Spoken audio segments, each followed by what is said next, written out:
being part of a strategic bombing over Germany in World War II had a distressingly short life expectancy under the best of circumstances. Climbing on the wing of a burning plane at night while being shot at is far, far from the best of circumstances. But this didn't stop one enterprising airman who lived to tell the tale. It's the night of April 26th to the 27th, 1944. 215 Royal Air Force Lancaster heavy bombers and 11 Mosquito multi-role aircraft are preparing for a major raid over the German city of Schweinfurt. Famously, the ball bearing factory there was the target of a series of raids in 1943. This follow-up raid, however, is a diversion to draw attention away from a more massive strike against the city of Essen in the Ruhr Valley, the heart of German industry. 25-year-old Sergeant Norman Jackson prepares himself for his flight as a member of an Avro Lancaster bomber crew. He had enlisted in the RAF at the outbreak of the conflict, serving as a ground crewman in Africa, before volunteering to be transferred to the 106 Squadron in July 1943 as a flight engineer. Jackson himself was baffled as to why he gave up his safe job as a ground mechanic for a combat role, later stating, "I don't know why. I wanted to live." Still, his luck held out, and he survived raid after raid into Germany, including at least 5 over Berlin, his most recent mission a strike against Munich in the heart of the Reich. As he had already completed the required 30 missions, he could return home to his wife. But because one of his missions was with a different crew, he wants to serve his final mission with his regular crew. Shortly before his final takeoff, Jackson is informed of his first child's birth. The Allies had settled on a round-the-clock bombing schedule, with the American Army Air Force flying during daylight to maximize precision, while the RAF would fly at night. Flying in the dark was less accurate, but the cover of darkness was safer than flying in broad daylight. Safer, of course, is a relative term. Still, things were going smoothly, to start with at least. Taking off from their airbase in Metheringham in eastern England, the Lancaster makes its way across the English Channel to Germany. The aircraft is cruising at an elevation of around 20,000 feet, or about 6,100 meters, when it approaches the target. Holding steady, the Lancaster makes its attack run and drops its payload. Surprisingly, they're met with little resistance, and Jackson and the rest of the crew emerge from the attack unscathed. That was when things went downhill. As they're making their way home, the Lancaster is spotted and attacked by a German night fighter. There was some ambiguity as to what type of fighter it was. After all, it did take place in pitch-black darkness, but more than likely the Lancaster's tormentor was an FW-190. The Focke-Wulf 190 is a single-seat fighter and one of Germany's most effective aircraft during the war. Armed with both machine guns and 20mm cannons, the fighter cuts loose with a deadly barrage of lead and explosives, tearing into the bomber. The Lancaster's pilot, Flying Officer Fred Mifflin, begins evasive maneuvers. It's a valiant attempt, but an FW-190 is far more maneuverable than a heavy bomber, and the Lancaster takes several hits. Norman Jackson is struck by shell fragments and hits the deck of the aircraft with wounds to his right leg and shoulder. When he recovers his senses, he realizes there's a much bigger problem. A fire is broken out on the starboard wing, which is spreading dangerously close to one of the aircraft's fuel tanks. Shrugging off his wounds, Jackson knows that if the flames spread too much further, the results would be catastrophic. Rather than letting this happen, he takes decisive action. Jackson asks the pilot's permission to try to put out the flames, and seeing the dire straits they were in, Miff agrees. The plan, as much as something this audacious could be called a plan, is for Jackson to grab a portable fire extinguisher and climb out of the fuselage of the burning bomber, clamber onto the wing, and douse the flames before the plane explodes. Keep in mind that the bomber was still 20,000 feet in altitude over enemy territory, traveling about 200 miles an hour in the darkness of night and near freezing temperatures, with a German fighter plane still on them. There's no way anything could possibly go wrong. So, with no alternative and the pilot's approval, Jackson straps on his parachute and tucks a fire extinguisher into his jacket. He then jettisons the emergency hatch above the pilot's head and climbs out onto the fuselage of the Lancaster. Unfortunately, things don't go to plan. Almost immediately, Jackson's parachute deploys, spilling silk into the cockpit and threatening to tear him from the aircraft. Fortunately, Miff, as well as the quick-thinking bombardier and navigator, grab the canopy and keep him from being blown away. The crew letting out a bit of the line at a time, Jackson inches his way down the fuselage towards the burning wing. He slips. His crew look on in horror as he scrambles for the wing's air intake, holding on for dear life, as the fire extinguisher flies out of his jacket into the darkness. Just then, the German fighter makes another pass, 2 bullets searing into the back of his legs. The flames continue to burn, and they licked at Jackson as he clings on to the metal, dealing severe burns to his hands and face. Eventually, even this superhuman feat of determination reaches its limit, and Jackson is forced to let go, dangling in the slipstream of the bomber. With the fire now burning out of control, Miff makes the decision to abandon the stricken bomber, and the crew push the remaining bit of Jackson's parachute out of the aircraft, before making their own preparations for bailing out. Parachutes during this era were either made from silk or, as the war progressed, nylon. Regardless of which type Jackson used, neither of these materials are particularly fire-resistant, and the canopy begins to burn as Jackson makes a not-so-graceful fall to the ground. As for the rest of the crew, unfortunately Flying Officer Fred Mifflin and Tail Gunner Flight Sergeant Norman Johnson were killed in action. The 4 remaining crewmen, Flight Sergeants Frank Higgins, Maurice Toft, Ernest Sandilands, and Sergeant Walter Smith, escape the plane safely and are eventually captured by the Germans and sent to a POW camp. For Jackson, the burning parachute slows his descent, but not quite enough, and he lands hard, breaking an ankle on impact with the ground. With the combination of shrapnel wounds, burned hands, a swollen right eye, and broken ankle, he is in a sorry state, but somehow manages to crawl to a nearby village. Once there, he knocks on the door of the nearest cottage, which is answered by an irate farmer who calls him a Churchill gangster. Also in the cottage are the man's 2 young daughters who take pity on the downed airman and treat his wounds. Jackson himself thinks this scene is more than a bit amusing, stating later, quote, "I was lying there like a lord. I began to think I was pretty lucky." He is eventually captured by the German military and spends 10 months in a hospital before being sent to a POW camp. He attempts to escape twice and succeeds the second time, and is picked up by elements of Patton's Third Army near Munich. For his bold actions, Flight Sergeant Norman Jackson is promoted to warrant officer and receives the Victoria Cross by King George VI himself. After the war, Jackson settled down with his wife, eventually having 6 children, and worked as a traveling whiskey salesman. Though he tries to live a normal life, the reminders of his service are always present. He carries the scars on his burned hands, and he also admits to having nightmares about his experiences, and often suffers bouts of depression. Norman Jackson would pass away in 1994 at the age of 74. Always humble, he rarely spoke about his experiences and always thought he was just doing his duty. "It was my job as a flight engineer to get the rest of the crew out of trouble. I was the most experienced member of the crew, and they all looked to me to do something." There are a lot of ways to destroy a submarine.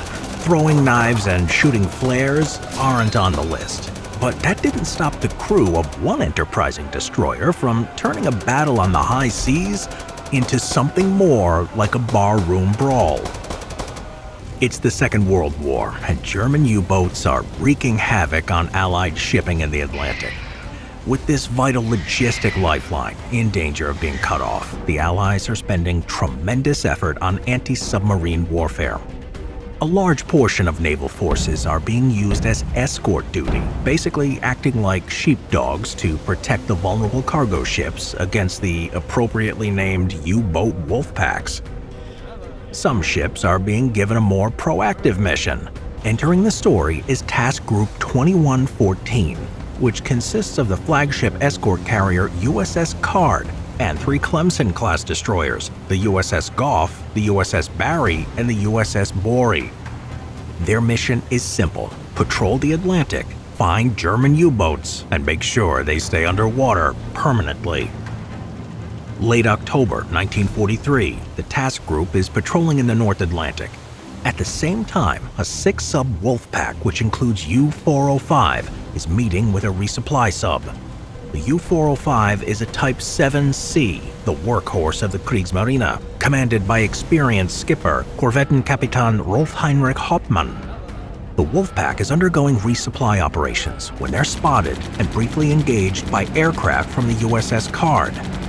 The Borie is sent to investigate the location and encounter its first U-boat, U-256. After 3 depth charge attacks, the Borie spots an oil slick and presumes the sub has been sunk, although it actually survives and limps back to port. The night of October 31st, 1943, radar on the Borie detects something, and the commander, Lieutenant Charles Hutchins, gives orders to investigate. When the Borie is within 2,800 yards, the radar contact disappears as U-405 submerges. In ever-worsening seas, the destroyer picks up the sub with sonar and engages. A malfunction causes all the depth charges in the racks to fire at once. The resulting blast is intense, and the Borie's stern is lifted clear from the water, forcing U-405 to surface.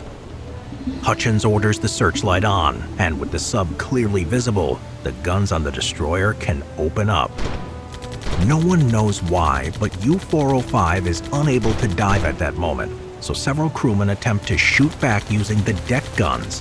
However, these men barely begin to fire before being killed by fire from the Borie's 20mm anti-aircraft guns. At this point, one of the German sailors stands on the conning tower and waves frantically as if trying to surrender. Hutchins gives the order to cease fire. Unfortunately, one of the sailors manning a 4-inch gun has removed his headphones and doesn't hear the command and keeps firing. The German sailor is violently dispatched. U-405 begins evasive maneuvers and leads the Borie on a wild chase, both sides exchanging gunfire. The weather is steadily worsening, and with more violent swells and decreasing visibility, this becomes less effective than hoped. After a few minutes, Hutchins decides on a new tactic. With all the weaponry he has at his disposal, he tries something straight from the Bronze Age.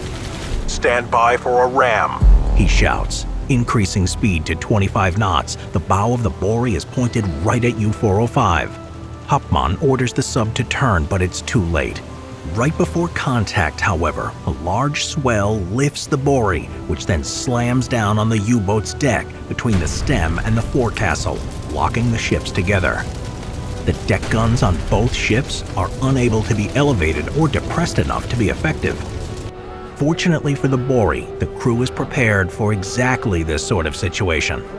Other than the gun crews and the Black Gang, who are the fire control crewmen and engine room sailors, all other hands that can be spared rush to their places, grabbing their Thompson submachine guns, pistols, riot control shotguns, and anything else they can get a hold of, and rush to the port side to open up on the Germans. There aren't enough small arms to go around, so a bit of creativity is in order. In the middle of the fighting, one of the Borie's sailors sees a German on the U-boat's deck, hurls his knife at him, plunging into his stomach.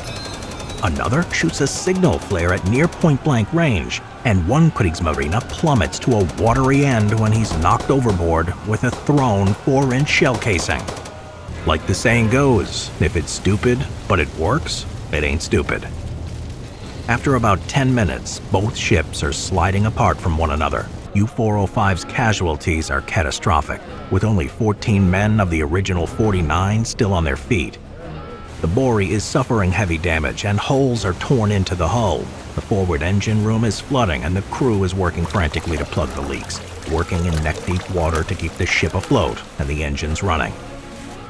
U-405 tries to flee again, but is bracketed and hit by another salvo of 4-inch guns. Even in such poor shape, the U-boat has a tighter turning radius than the destroyer and aligns the sub's stern torpedo tubes at the Borie. "Shut off that light," comes the order from Hutchins, and the searchlights cut out. Unable to see the destroyer, Hauptmann orders the U-boat to flee. Once they turn away, the searchlight is turned on again, and the firing continues. With no other option, U-405 tries to turn the tables on the Borie and attempts its own ramming attack. The destroyer launches 3 depth charges and then turns sharply, the submarine narrowly missing the Borie. After the depth charges, U-405 is dead in the water. With no other choice, Hauptmann surrenders and his surviving 14 men clamber aboard life rafts. They fire signal flares into the air to mark their position, and the Borie maneuvers to pick up the survivors. Unfortunately, in the distance, answering flares shoot up into the sky. There are no American ships in that direction, so this signal means only one thing: another U-boat is on the way. After sustaining heavy damage and expending so much ordnance, the USS Borie is in no condition to take on the rest of the wolf pack.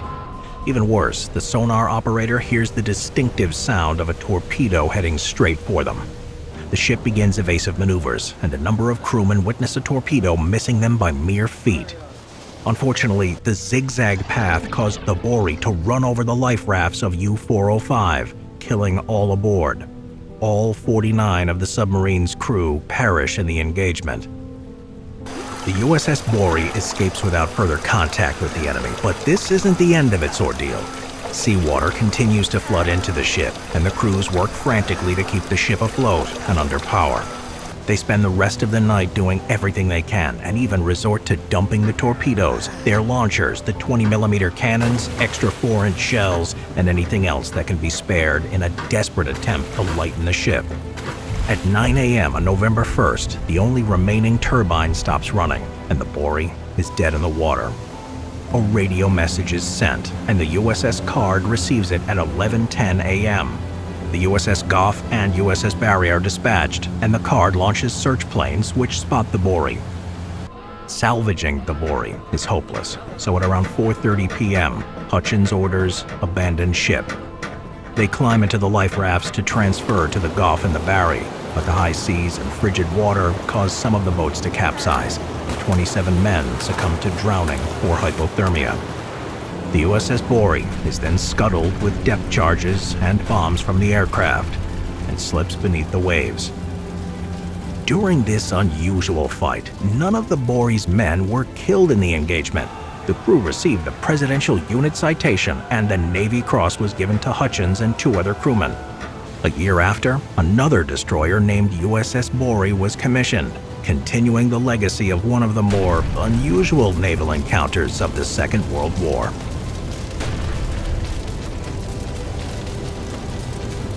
A bridge too far, the 82nd Airborne crossing the Waal. After the 1944 Normandy landings, the Western Allies broke through the German defenses, retaking large areas of captured territory.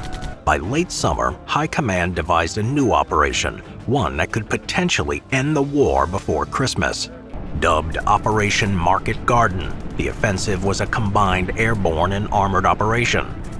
The British 1st Airborne Division, the 1st Polish Independent Parachute Brigade, and the American 82nd and 101st Airborne Divisions would drop over strategic locations in the Netherlands to secure important bridges, while the British 30 Corps would advance, crossing over the captured bridges and entering Germany from the north. The 82nd Airborne Division, under the command of Brigadier General James Gavin, was, among other objectives, to secure the bridges that spanned the Waal River at the city of Nijmegen, a rail bridge and a road bridge. During the German advance across the Low Countries, the bridges were destroyed, but were repaired by German engineers. It was vital for the success of Market Garden that these structures be captured intact. On September 17, 1944, Operation Market Garden commenced. After landing, the paratroopers rushed to secure their objectives. Seeing the approaching 82nd, the Germans destroyed several smaller canal bridges, though at least one was captured. They then made a push towards Nijmegen and the vital bridges there, but were delayed preparing for a rumored 1,000 panzers in a nearby forest, which proved to be untrue.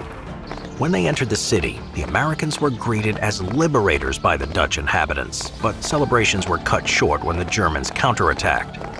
The German commander, General Walter Model, had sent reinforcements in the form of the 10th Panzer SS Division to keep the bridge out of Allied hands. A fierce battle ensued, and with the German reinforcements, the 82nd Airborne would be unable to capture the objective.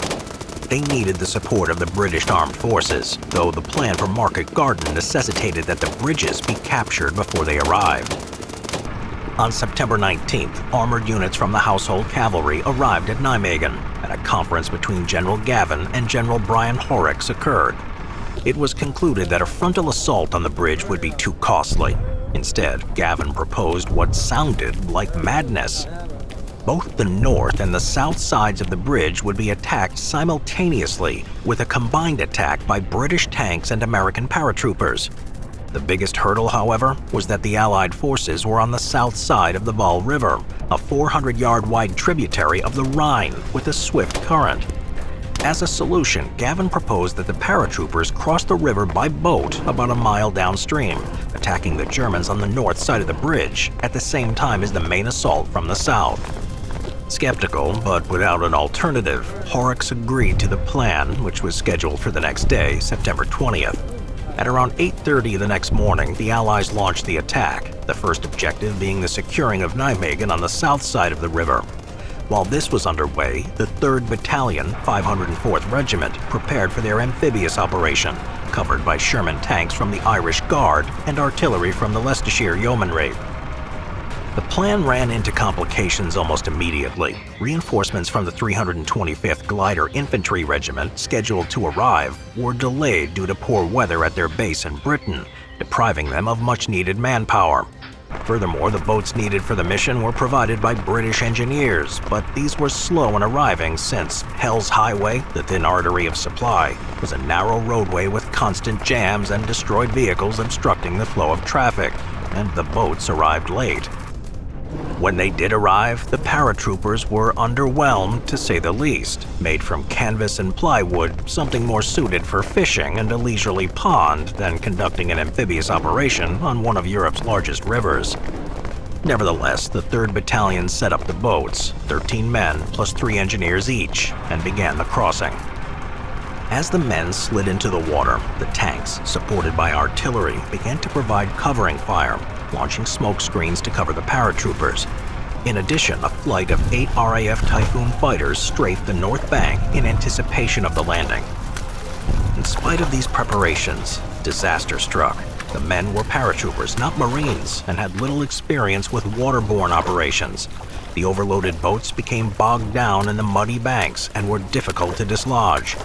Others pushed their boats out into deeper water to keep from getting mired, climbing in after, but many capsized and had to be righted, while the swift current of the Waal caused some boats to drift out of control. Eventually, enough boats were able to begin the crossing in earnest, but the smokescreen had dissipated more quickly than had been hoped, and the Germans on the far bank opened fire with machine guns and mortars. Major Julian Cook, leader of the 3rd Battalion, was in the lead boat. A devout Catholic, he prayed the rosary with each stroke of his paddle, the tempo of his prayer setting the pace for the rest of his men with him. The effectiveness of this improvised sea shanty was limited by the lack of paddles. The men improvised, using the butts of their rifles, their hands, anything to get across. With such floundering targets, German machine guns, tanks, and mortars began picking off the struggling paratroopers, blasting the canvas boats with everything they had in their arsenals. Holes were torn into the flimsy hulls, and the survivors used their helmets to bail out the onrushing water and stuffed cloth into the leaks in a desperate attempt to stay afloat. Of the 26 boats to make the first trip, only 11 made back to the southern shore for the second wave. Those that didn't make it across still had major obstacles in their way. The main German position was a dike on the far end of a 1,200-foot wide field. After catching their breath, the men fixed bayonets and charged. There was a brief firefight with the few Germans there, clearing this defensive strongpoint.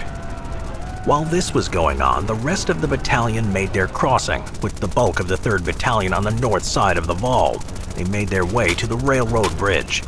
After destroying several German positions, the north end of the rail bridge was secured. More intense fighting would ensue, but eventually the northern portion of the Val Bridge would also be captured. At the same time, Nijmegen was steadily being captured by the British armed forces and American paratroopers, who sometimes fought from rooftop to rooftop. By the evening, both ends of the bridge were in Allied hands. The SS tried to destroy the span with place demolition charges, but these failed to explode. It's alleged that Jan van Hoof, a member of the Dutch resistance, had disabled the charges days earlier, though this is impossible to confirm. British tanks were now able to cross the Val River, their objective the city of Arnhem, about 10 miles away, where elements of the British 1st Airborne and 1st Polish Parachute Brigade were being pressed by a German counterattack. Instead of moving onward to relieve them, however, the British tanks dug in, having been ordered to hold the bridge at all costs, and no further instructions to race to Arnhem were issued. Due to a combination of factors, ranging from the approaching night, the arrival of German reinforcements, logistical issues, and pockets of German resistance in the Nijmegen area, the push towards Arnhem was delayed. When they heard about this, the paratroopers were enraged, having performed the crossing in broad daylight, sacrificing their lives under the impression that every moment counted, instead of waiting for darkness. During the crossing and subsequent fighting, 134 men of 3rd Battalion and their attached engineers were killed, wounded, or missing, more than half the unit. There was little they could do, however, except fortify their holdings and await further instructions. Eventually, after a few more days of fighting, it was determined that Arnhem was too difficult to hold on to, and that the Allies should consolidate their front line around Nijmegen, the paratroopers at Arnhem breaking south towards their allies. Although still hotly debated to this day, ranging from the 82nd failing to capture the bridges before the tanks arrived, the failure to push to Arnhem, logistics and communication breakdowns, weather and other reasons, Operation Market Garden was ultimately a failure. In spite of this, the memory of the heroic men who fought lives on. 40 years after the battle, a monument honoring those who fell was erected. In 2013, a third bridge across the Val was dedicated. Called it the Oversteek, or the Crossing. It has 48 lights, one for each man who fell trying to reach a bridge too far.